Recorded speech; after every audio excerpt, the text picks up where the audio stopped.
to the rear of where Ocean State Job Lot is, kind of across from where CBS, the Highway Department, and over next to the National Grid property.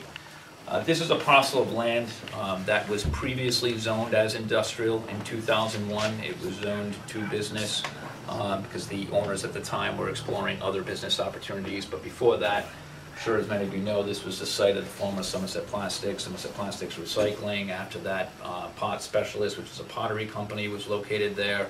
There have been a number of different uses over the past. Processing was there before all that. That's right. Currently, the building is minimally occupied. It's roughly 66,000 square feet. I think maybe 20%, give or take, is currently occupied. The Community Health Care Center, which is an adult daycare center for adults with disabilities, occupies probably the largest space. I think that's roughly 6,600 square feet. Then there's a personal trainer who has a gym there, Infinite Fitness, and there's the In the Zone baseball club, which is batting cages, which is there. But again, currently we've got a 66,000 square foot building, and probably 20% or maybe less is actually occupied. And if you've ever gone into the building or even driven around it, the building is very industrial in nature. So the current owners, after struggling for years finding tenants, have been in talks with a group known as Solar Therapeutics, who would be ultimately, if this rezoning took place, would be seeking a special permit from the town to operate a medical marijuana facility.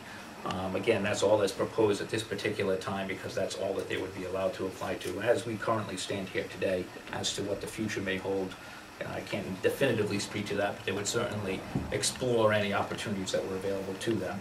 But Solar Therapeutics would ultimately be the intended end user if the rezoning were allowed.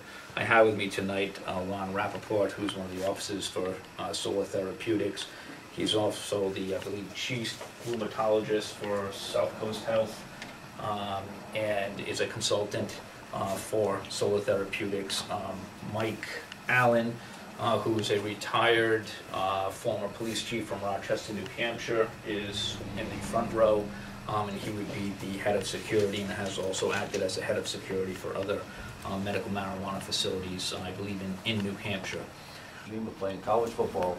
For the last 2 years, she has been training on Infinite Fitness. I guess that's part of the correct. Mike and the staff have been fine with us. With my daughter and Dream, my daughter has often told us that the Infinite has been one of the major reasons she's continued to play softball in college.